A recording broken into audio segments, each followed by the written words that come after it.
नमस्कार, हिंदी खबर देख रहे हैं आप। मैं हूं आपके साथ पंकज यादव। शुरुआत करते हैं जहां पर देहरादून में टेम्पो ट्रैवलर का फ्लैग ऑफ और नई वातानुकूलित सेवा का फ्लैग ऑफ करेंगे। जहां पर सीएम पुष्कर सिंह धामी करेंगे फ्लैग ऑफ।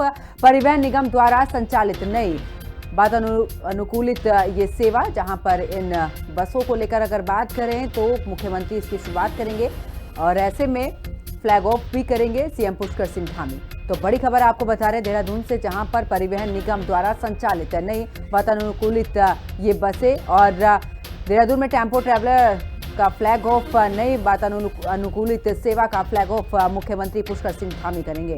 तो इस वक्त की बड़ी खबर आपको बता रहे हैं, जहां पर परिवहन निगम द्वारा संचालित नई वातानुकूलित ये होंगी और देहरादून में टेम्पो ट्रैवलर का फ्लैग ऑफ, नई वातानुकूलित सेवा का फ्लैग ऑफ मुख्यमंत्री के हाथों किया जाएगा। आपको बता दें कि सीएम पुष्कर सिंह धामी करेंगे परिवहन निगम द्वारा संचालित नई वातानुकूलित सेवा ये। तो बड़ी खबर। और देहरादून में टेम्पो ट्रैवलर की अगर बात करें तो शुरुआत करेंगे मुख्यमंत्री।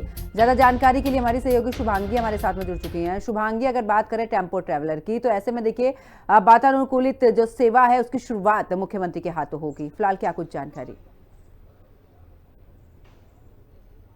बिल्कुल, देखिए, हम देखते हैं कि प्रदेश के अंदर अभी परिवहन निगम जो है सामान्य बसेस का संचालन करता है, लेकिन अब आज मिनी जो बस होती है उसका आज फ्लैग ऑफ करते हुए मुख्यमंत्री जो है वो नजर आने वाले हैं। क्योंकि जिस तरीके से तीर्थयात्रियों की संख्या लगातार बढ़ रही है, पर्यटकों की संख्या लगातार बढ़ रही है, उनकी सुविधा में इजाफा करने के लिए इस बार रोडवेज की ओर से जो है ये योजना तैयार की गई थी। परिवहन निगम द्वारा ये जो मिनी टेम्पो ट्रैवलर है, इसका आज उद्घाटन जो है, फ्लैग ऑफ जो है मुख्यमंत्री करते हुए नजर आने वाले हैं। चाहे वो नैनीताल, चंपावत, मसूरी, औली जैसी जो पर्यटक जगहें हैं वहां पर ये संचालित की जाएंगी। इसके अलावा भी जिस तरीके से चार धाम चल रहा है वहां पर भी संचालित की जाएंगी। कुल मिलाकर हम कह सकते हैं कि अभी तक जो हम देखते थे कि पर्यटक स्थलों पर सामान्य बसेस के जरिए ही जो पर्यटक है वो अपने स्थलों तक पहुंच पाते थे, तो ऐसे में आज से इन मिनी बसेस के जरिए भी जो है अब अपने अपने गंतव्यों तक पहुंच पाएंगे और काफी कंफर्टेबल इन बसेस को का संचालन करने के लिए बनाया गया है। अभी आप देखेंगे तो 3 बसेस यहाँ पर खड़ी हुई हैं और थोड़ी ही देर में मुख्यमंत्री पुष्कर सिंह धामी जो है फ्लैग ऑफ कर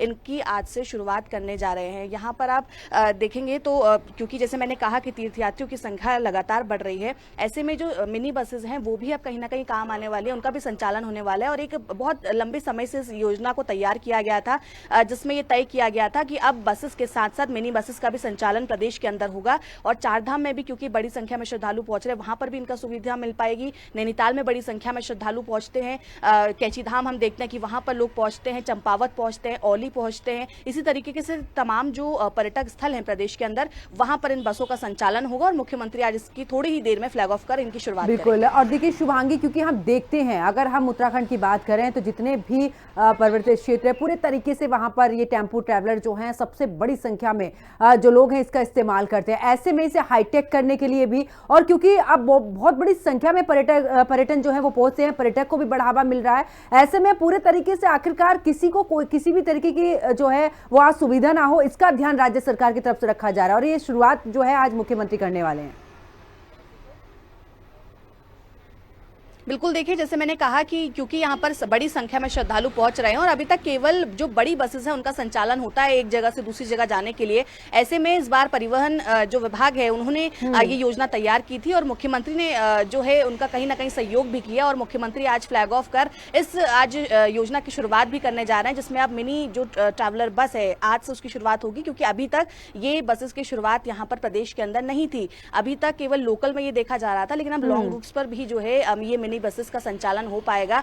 इनके लिए जो पहाड़ी जो ड्राइवर्स होते हैं, क्योंकि हर कोई जो है पहाड़ी क्षेत्रों में बसेस नहीं चला पाता है या टेम्पो ट्रैवल्स जो है वो नहीं चला पाता है, ऐसे में जो एक्सपीरियंस्ड जो ड्राइवर्स होंगे वो ही इसका संचालन करेंगे, वही ये बसेस चलाएंगे। क्योंकि पहाड़ी क्षेत्रों में सिंगल रूट्स होते हैं, पहाड़ी क्षेत्रों में जो बाहर के ड्राइवर्स हैं वो गाड़ी नहीं चला पाते हैं। ऐसे में यहाँ पर इसका भी ध्यान रखा गया है कि जो एक्सपीरियंस्ड ड्राइवर्स होंगे उनको ही ये बसेस जो है वो सौंपी जाएंगी। और ऐसे में आज हम देखेंगे थोड़ी ही देर बाद कि मुख्यमंत्री पुष्कर सिंह धामी, क्योंकि इस वक्त हम सीएम आवास के बाहर ही मौजूद हैं और वहीं पर ये बसेस जो हैं अभी खड़ी की गई हैं और थोड़ी देर बाद मुख्यमंत्री बाहर आएंगे और हरी झंडी दिखाकर आज इसकी शुरुआत करेंगे। बिल्कुल शुभांगी, हमारे साथ बनी रही है, आगे भी आपसे अपडेट लेंगे। खबरों में आगे बात करते, जहां पर आज दिल्ली के दौरे पर सीएम पुष्कर सिंह धामी 2 दिन के दिल्ली दौरे पर रहेंगे। सीएम धामी केंद्रीय मंत्रियों से मुलाकात करेंगे सीएम धामी और पार्टी नेताओं से भी मुलाकात कर सकते हैं।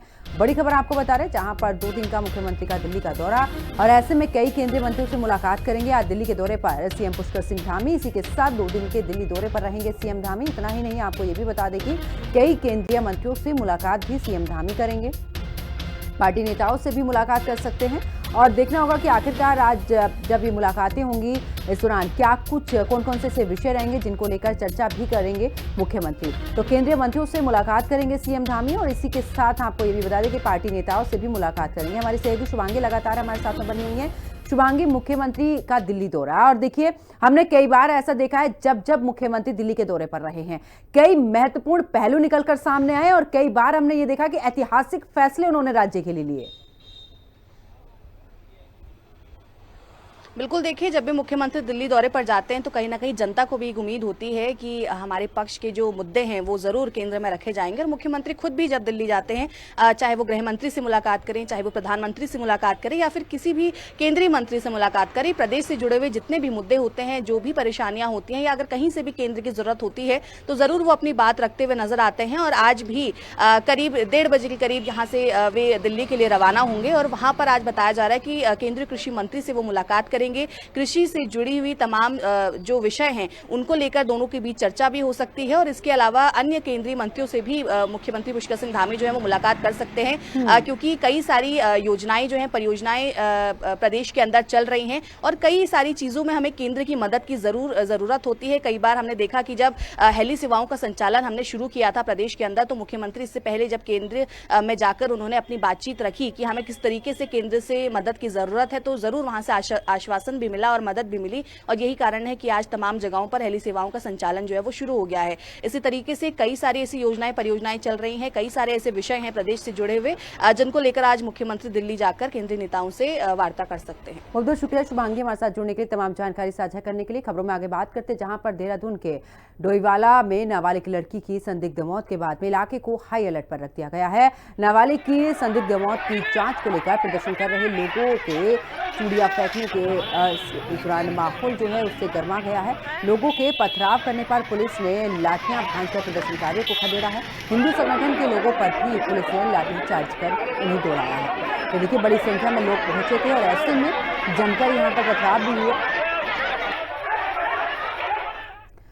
चलिए आगे बात करते, केंद्र सरकार ने वक्फ संशोधन विधेयक जारी किया है, जहां पर उत्तराखंड वक्फ बोर्ड के अध्यक्ष शादाब शम्स ने भी कहा है कि वक्फ संशोधन विधेयक से गरीब मुसलमानों को हक मिलेगा। विधेयक का उद्देश्य देश में वक्फ संपत्तियों के प्रबंधन और साथ ही प्रशासन में सुधार करना है। वक्फ अधिनियम 1995 के तहत मुसलमानों द्वारा दान की संपत्तियों के प्रबंधन को नियंत्रित करना भी है।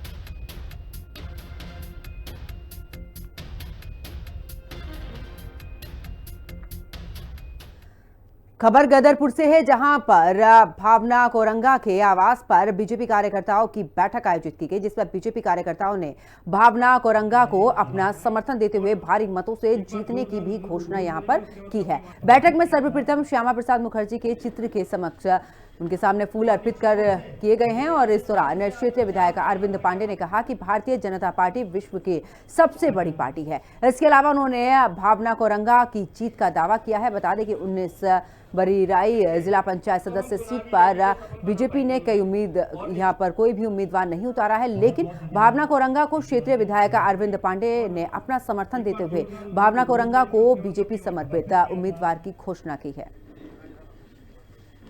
और निश्चित रूप से मेरे यहाँ से 40। तो चलिए आगे बात करते, जहां पर नेता प्रतिपक्ष यशपाल आर्य ने उत्तराखंड में सरकारी स्कूलों को मर्ज करने के फैसले पर कड़ा विरोध जताया है। यशपाल आर्य ने इसे गरीब और साथ ही गांव के बच्चों को शिक्षा से वंचित करने वाला फैसला बताया है। आर्य ने कहा कि जरूरी नहीं है कि एकलव्य का अंगूठा ही काट दिया जाए, इसलिए प्राथमिक विद्यालय बंद कर दिए जाएंगे और निजी स्कूलों में फीस इतनी ज्यादा बढ़ा देंगे जिससे कि गांव के जो बच्चे हैं वो पढ़ ही नहीं पाएंगे। वहीं बीजेपी के नेता प्रतिपक्ष के आरोप को भी निराधार बता रहे हैं। देखिए इस रिपोर्ट में। उत्तराखंड में स्कूलों को मर्ज करने का फैसला। यशपाल बोले एकलव्य शिक्षा से वंचित होगा। शिक्षा व्यवस्था में सुधार का कदम बता रही बीजेपी। नेता प्रतिपक्ष ने कहा फैसला संविधान विरोधी। उत्तराखंड में सरकारी स्कूलों को मर्ज या बंद करने के फैसले पर नेता प्रतिपक्ष यशपाल आर्य ने कड़ा विरोध जताया है। यशपाल आर्य ने प्रदेश सरकार के फैसले को संविधान और शिक्षा का अधिकार अधिनियम का उल्लंघन बताया है। नेता प्रतिपक्ष ने सोशल मीडिया में पोस्ट कर कहा है कि जिन स्कूलों को छोटा कहकर बंद किया जा रहा है वे ही गाँव के बच्चों के लिए शिक्षा का माध्यम है। नेता प्रतिपक्ष का कहना है कि ग्रामीण आंचलिक क्षेत्रों में शराब की दुकानों में वृद्धि और स्कूलों की संख्या में गिरावट न्याय संगत तो बिल्कुल नहीं होगा। आर्य ने निशाना साधते हुए कहा है कि ये जरूरी नहीं है कि एकलव्य का अंगूठा ही काटा जाए। शिक्षा को महंगा करके भी तो एकलव्य को शिक्षा से वंचित किया जा सकता है। इसलिए प्राथमिक स्कूल बंद कर देंगे और निजी स्कूल और डिग्री फीस इतनी बढ़ा देंगे जिससे कि गांव गरीब का बच्चा पढ़ ही ना पाए। इस फैसले को लेकर यशपाल आर्य ने सरकार के सामने 3 मांगे रखी हैं। इस मर्जर नीति को तत्काल प्रभाव से रोका जाए। हर गांव में संविधान और आरटीई एक्ट के अनुसार स्थानीय स्कूल की गारंटी दी जाए। शिक्षा में निजीकरण केंद्रीकरण की बजाय जन भागीदारी विकेंद्रीकरण को बढ़ावा दिया जाए। नेता प्रतिपक्ष की मांग का कांग्रेस ने भी समर्थन किया है। वहीं बीजेपी का कहना है कि नेता प्रतिपक्ष और कांग्रेस निराधार आरोप लगा रहे हैं। बीजेपी के मुताबिक प्रदेश सरकार शिक्षा व्यवस्था में सुधार के लिए कदम उठा रही है, न कि किसी को शिक्षा से वंचित करने के लिए। छात्र संख्या कम हो रही है। छात्र संख्या तो कम होगी जब पढ़ाने वाला मास्टर नहीं होगा, अध्यापक नहीं होगा, एलटी नहीं होगा, प्रवक्ता नहीं होगा, वहां पर हेडमास्टर और प्रिंसिपल नहीं होगा, तो भाई अपने बच्चे क्यों लोग भेजेंगे? निश्चित तौर पे वो प्राइवेट स्कूल की तरफ रुख करेंगे।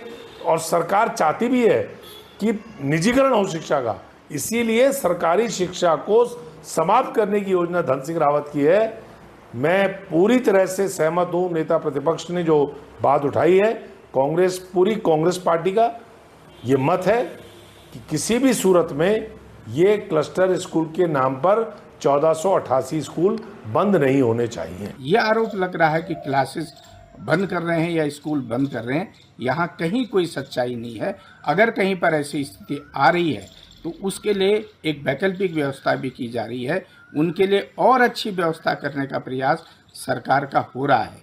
और सरकार का पहला प्रयास ये है कि प्रदेश के नौनिहालों को गुणात्मक शिक्षा दी जाए, अच्छी शिक्षा दी जाए, संस्कारवान शिक्षा दी जाए और उनके भविष्य को संवारने का काम ये पहला उद्देश्य सरकार का है। माननीय मुख्यमंत्री जी स्वयं इसके प्रति गंभीर हैं। माननीय शिक्षा मंत्री जी इसके लिए प्रयास कर रहे हैं। स्कूलों में छात्रों की संख्या कम होने या अन्य कारणों से उन्हें मर्ज करने का फैसला लिया जा रहा है, लेकिन इससे इन स्कूलों में शिक्षा प्राप्त करने वाले गांवों के बच्चों के लिए समस्या तो निश्चित रूप से बढ़ेगी और नेता प्रतिपक्ष ने इसी को लेकर चिंता जाहिर की है। देखना होगा कि इस पर नेता प्रतिपक्ष ने जो मांगे रखी हैं, उन पर सरकार क्या फैसला लेती है। देहरादून से संवाददाता दीपिका भंडारी के साथ ब्यूरो रिपोर्ट, हिंदी खबर। चलिए आगे बात करते हैं। उत्तराखंड की कांवड़ यात्रा 11 जुलाई से शुरू होने वाली है, जो कि लगभग 1 महीना चलेगी। आपको बता दें कि कांवड़ यात्रा को लेकर कई विभाग अपनी तैयारी में जुटे हुए हैं, तो वहीं परिवहन विभाग ने भी अपनी तैयारियां पूरी कर ली है। परिवहन अधिकारी अनीता चमोला ने बताया है कि कांवड़ यात्रा एक ऐसी यात्रा है कि जिसमें हरिद्वार में सैकड़ों की तादाद में कांवड़िए आते हैं और उसके साथ साथ 4 धाम यात्रा भी हरिद्वार से होकर ही श्रद्धालु जाते हैं। इसको लेकर हमारी पूरी तैयारी है, साथ ही समय समय पर चेकिंग अभियान भी चलाया जाएगा।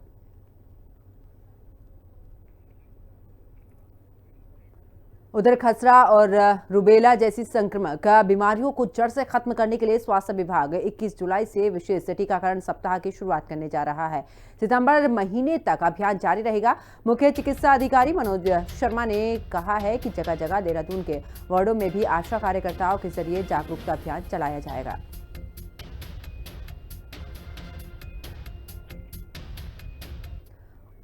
उधर उत्तराखंड में मुख्यमंत्री पुष्कर सिंह धामी के निर्देश पर राज्य को नशा मुक्त करने के लिए हरिद्वार पुलिस ने बड़ी कार्रवाई करते हुए 3 करोड़ रुपए की स्मैक के साथ में युवक को अरेस्ट किया है।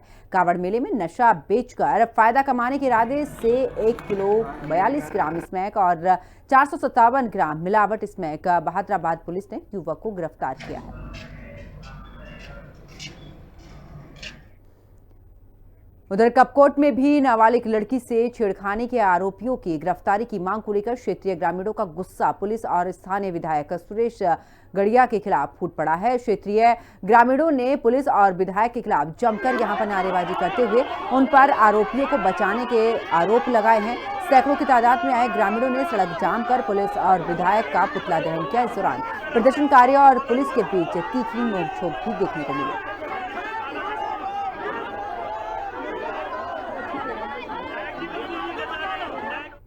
उधर पर्यटन सलाहकार समिति के उपाध्यक्ष ओम प्रकाश ने भी यहां पर देहरादून में वन विभाग के अधिकारियों के साथ बैठक की।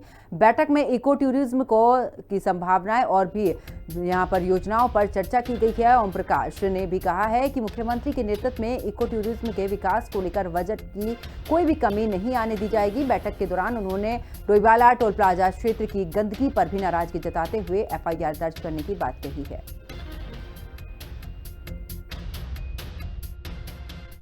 देहरादून जनपद की डिवीजन की एक बैठक ली है, जिसमें PCCF श्री PK पात्रो जी और DFO श्री नीरज शर्मा जी और सभी रेंज अधिकारी उपस्थित थे, SDO इनके उपस्थित थे। मैंने इनको कहा है और इनको निर्देशित किया है कि आप एक तो जो जंगलात की भूमि पर अतिक्रमण हो रहा है, जो कब्जे हो रहे हैं, वो आप खाली कराइए और भविष्य में कोई कब्जा ना हो, इस पर आप गंभीरता से लें और इस पर आवश्यक कार्रवाई करें। दूसरा मैंने जो निर्देश दिया है, क्या है कि जो टोल प्लाजा है लच्छीवाला, आज मैं स्वयं देख के आया हूँ। पहले मैंने कई बार देखा, आज मेरी व्यक्तिगत रुचि थी क्योंकि मुझे इस बैठक में आना था। मैंने वहाँ देखा इतनी गंदगी है, मैंने वहाँ DFO को बोल दिया है, रेंज अफसर लच्छीवाला को बोल दिया है। और अब खबर उत्तरकाशी से है, जहां पर प्राचीन काशी विश्वनाथ मंदिर में श्रद्धा का सैलाब दिखा है। यहां सुबह से ही हो रही बारिश के बाद भी आस्था में कोई भी कमी नहीं दिखाई दी है। मंदिर प्रांगण की अगर बात करें तो सुबह से ही भक्तों की लंबी कतार यहां पर देखने को मिली है। श्रद्धालुओं ने पहले मणिकर्णिका घाट पर भी यहां पर स्नान किया, फिर जल कलश लेकर मंदिर में भगवान शिव को जल अर्पित किया है। इस दौरान श्रद्धालुओं की सुविधा के लिए जरूरी प्रबंध भी किए गए हैं, जिसमें तीर्थ यात्रा सुचारू रूप से हो सके। ये मंदिर शिव भक्तों की आस्था का अद्भुत केंद्र बना हुआ है। आपको बता दें कि मंदिर वाराणसी में काशी विश्वनाथ के समक्ष यहाँ पर माना जाता है। उधर रुड़की के मंगलौर कोतवाली क्षेत्र में उस वक्त अचानक से माहौल बिगड़ गया जब कावड़ को टक्कर मारने का आरोप लगाते हुए कावड़ियों ने कार पर तोड़फोड़ शुरू कर दी, जिससे कि माहौल तनावपूर्ण हो गया। और ऐसे में कावड़ियों की मारपीट का वीडियो सोशल मीडिया पर जमकर वायरल हो रहा है। कावड़िया हरिद्वार से जल लेकर आगे बढ़ रहे थे, तभी कार कावड़ से टकरा गई।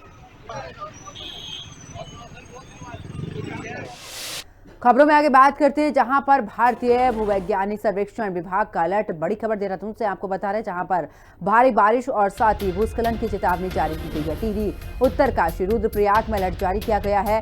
टिहरी उत्तरकाशी रुद्रप्रयाग में DM को पत्र भेजा है। जिलाधिकारी को सावधानी बरतने के निर्देश भी दिए हैं। अधिकारी कर्मचारियों को भी दी गई है चेतावनी। तो बड़ी खबर आपको बता रहे हैं, जहां पर टिहरी उत्तरकाशी रुद्रप्रयाग में DM को पत्र लिखा गया है। जिलाधिकारी को सावधानी बरतने के निर्देश दिए गए हैं। अधिकारी कर्मचारियों को भी चेतावनी दी गई है। वहीं बता दें कि भारतीय भूवैज्ञानिक सर्वेक्षण विभाग ने अलर्ट जारी किया है। रुक करते एक और बड़ी खबर का, रुद्रप्रयाग से बड़ी खबर, जहां पर अलकनंदा नदी का जलस्तर जो है लगातार बढ़ता जा रहा है। भारी बारिश के कारण ये जलस्तर बढ़ा है। बड़ी खबर आपको बता रहे, जहां पर बता दें कि अलकनंदा नदी का जलस्तर बढ़ता जा रहा है। और ऐसे में ये भी बता दें कि भारी बारिश इसकी वजह है, जिस वजह से नदियों का जलस्तर बढ़ रहा है। बात अगर अलकनंदा की करें तो अलकनंदा का जलस्तर लगातार बढ़ता जा रहा है।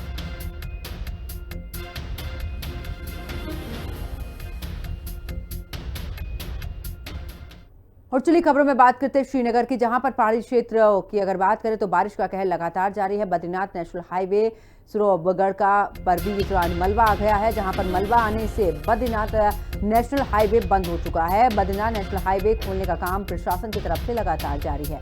तो बड़ी खबर, मलबा आने की वजह से बद्रीनाथ नेशनल हाईवे बंद हुआ है और बद्रीनाथ नेशनल हाईवे खोलने का काम भी किया जा रहा है। तो श्रीनगर से खबर, जहां पर पहाड़ी क्षेत्रों में बारिश का कहर देखने को मिल रहा है। बद्रीनाथ नेशनल हाईवे सरोवर में भी यहां पर रास्ता जो है पूरी तरीके से बंद हुआ। खबरों में आगे बात करते हैं जहां पर टिहरी में बारिश का दौर जारी है और बारिश की वजह से जगह जगह नालियां बंद होने के कारण सड़कों पर पानी जाम हो गया है। स्कूल जाने के लिए बच्चों को काफी दिक्कतों का सामना करना पड़ रहा है। तो ऐसे में तस्वीर भी आपको दिखा रहे, देखिए बारिश का कहर, और ऐसे में जो बच्चे हैं वो स्कूल जाते समय परेशानियों का सामना उन्हें करना पड़ रहा है।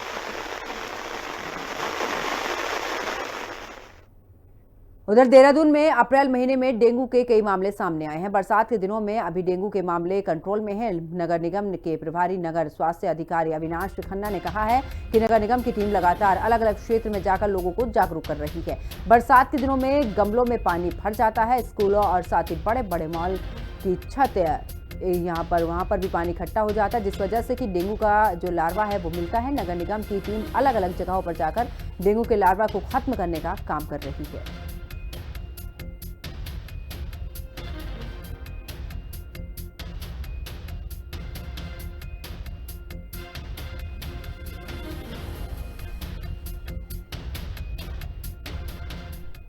चलिए खबरों में आगे बात करते हैं जहां पर मानसून सीजन शुरू होने के बाद जल भराव की समस्या को देखने के लिए यहां पर देहरादून के मेयर सौरभ थपलियाल स्थलीय निरीक्षण करने के लिए पहुंचे, जहां उन्होंने प्रिंस चौक में भी जाम नालियों को तत्काल खोलने के निर्देश दिए हैं। देहरादून मेयर ने कहा कि रेलवे कॉलोनी के पास नाले के निस्तारण के लिए प्लान बनाने के भी निर्देश इस दौरान दिए गए हैं। देखिए, प्रिंस होटल जो चौक है इस पे पानी का भराव हमेशा हर साल होता है और जो वहाँ पे सारे यात्री हैं उनको असुविधा का सामना करना पड़ता है, नागरिकों को असुविधा का सामना करना पड़ता है। तो इसके मद्देनज़र हमने पहले भी वहाँ पे देखा था उस जगह पे, और कैसे फिर हमने कहा इसे अगर हम निगम स्तर पर ही इसका कोई निस्तारण कर सकते हैं तो इसके लिए हम लोग गए थे, सिंचाई विभाग के अधिकारियों को साथ लेके गए थे। और चलिए आगे बात करते हैं जहां पर उत्तराखंड में पंचायत चुनाव का नामांकन होने के बाद प्रत्याशियों ने जनसंपर्क शुरू कर दिया है, यानी कि जनता के बीच जाकर प्रचार करना शुरू कर दिया है। वहीं टिहरी में जिला पंचायत अध्यक्ष पद पर भी अखोड़ी जिला पंचायत से सोना सजवान चाहा गाड़ोलिया सीट से कंचन गुंसोला और इशिता सजवान कोट जिला पंचायत क्षेत्र से, और इसके अलावा नीलम बिस्ट दला अरागढ़ जिला पंचायत क्षेत्र से मैदान में है। जिला पंचायत अध्यक्ष पर भी इन चारों के साथ ही कांग्रेस की निगाहें भी इस पर टिकी हुई हैं। हालांकि कांग्रेस ने अभी तक जिला पंचायत अध्यक्ष को लेकर अपनी स्थिति साफ नहीं की है। सबसे पहले तो धन्यवाद करना चाहूँगी अपनी पूरी भाजपा के वरिष्ठ जनों का, जिन्होंने मुझ पर विश्वास जताया। और मैं अपने स्वर्गीय रतन सिंह गुंसोला जी की बहू हूँ और चाह गड़ोलिया वार्ड नंबर 21 से मैंने दावेदारी की है और मैं प्रत्याशी हूँ भाजपा से। तो मैं उन्हीं के पदचिन्हों पे चल रही हूँ। जैसे कार्य उन्होंने 10 साल जानते हैं, उन्होंने ईमानदारी से कार्य किए हैं और अपने पर्वतीय क्षेत्र में जो भी समस्या हो उन्होंने निष्पक्ष होकर के कार्य करके उनको आगे सफल किया है। हमारे मेन है खेती बाड़ी से लेकर रिलेटिव बंदरों का बहुत अंतक है और भी बहुत सी समस्या है, सड़कों से लेके शिक्षा से लेके पानी की वो समस्या हमारे पहाड़ों में लगातार चलती रहती है। बहुत से जनप्रतिनिधि उसका हल समस्या का हल करते भी हैं, पर वो समस्या हमेशा बनी रहती है। सबका हमारा यही प्रयास रहता है कि हम इन समस्याओं का समाधान करते रहें।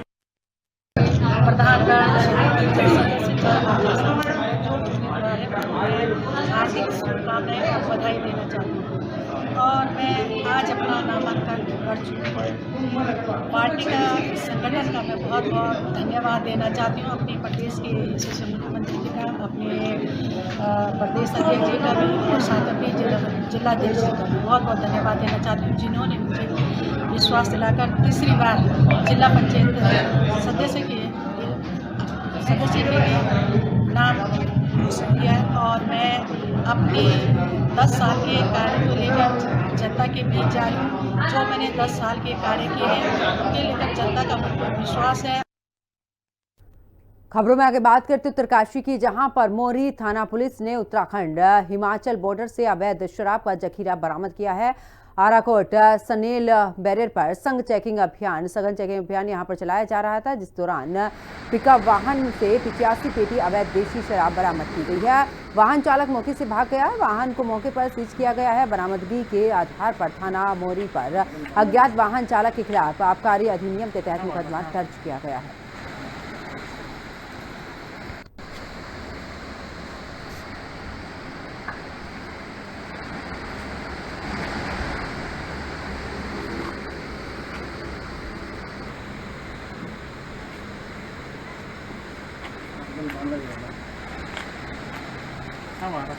तो मोरी थाना पुलिस ने अवैध शराब को बरामद किया है। साथ ही आपको बता दें कि चेकिंग के दौरान वाहन से 85 पेटी अवैध शराब भी बरामद की गई है। इसी के साथ जो चालक है फिलहाल वो फरार हो चुका है। पुलिस ने दर्ज किया है मुकदमा और आगे की कार्रवाई भी पुलिस की तरफ से की जा रही है। तो मोरी थाना पुलिस ने कार्रवाई करते हुए अवैध शराब बरामद की है और 85 पेटी अवैध शराब बरामद की गई है। तो फिलहाल चालक वाहन छोड़कर मौके से फरार हुआ है, जिसके बाद पुलिस ने मामला दर्ज कर आगे की कार्रवाई शुरू कर दी है। 14वें बौद्ध इस दौरान धर्मगुरु दलाई लामा के 90वें जन्मदिन के मौके पर आयोजित कार्यक्रम में सीएम पुष्कर सिंह धामी ने शिरकत की है। आपको बता दें कि इस मौके पर सीएम ने केक काटकर सभी लोगों को बधाई भी दी है और कार्यक्रम में मुख्यमंत्री ने बड़ी घोषणा करते हुए कहा कि यहां पर बुद्धा टेम्पल पर पहुंचने वाले संकरी सड़क का चौड़ीकरण किया जाएगा, जिसकी मांग तिब्बती लोग काफी समय से कर रहे थे। सड़क का कुछ हिस्सा ऐसा भी है जो वन विभाग के अधीन है, इसके लिए एनओसी लेकर उस सड़क को भी चौड़ा किया जाएगा। स्थानीय विधायक विनोद कनौली ने भी इस पूरे मामले की जानकारी दी है।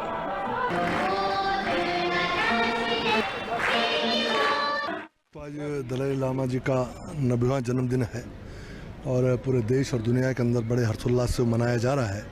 उनकी दीर्घायु की कामना लोगों ने की है। उसी कार्यक्रम के निमित्त हम सब लोग यहाँ पर आए थे। तो क्योंकि मेरा क्षेत्र है, मेरे क्षेत्र में ये इनका बुद्धा टेम्पल पड़ता है, जो अपने आप में एक तीर्थ स्थल है, दर्शनीय स्थल है।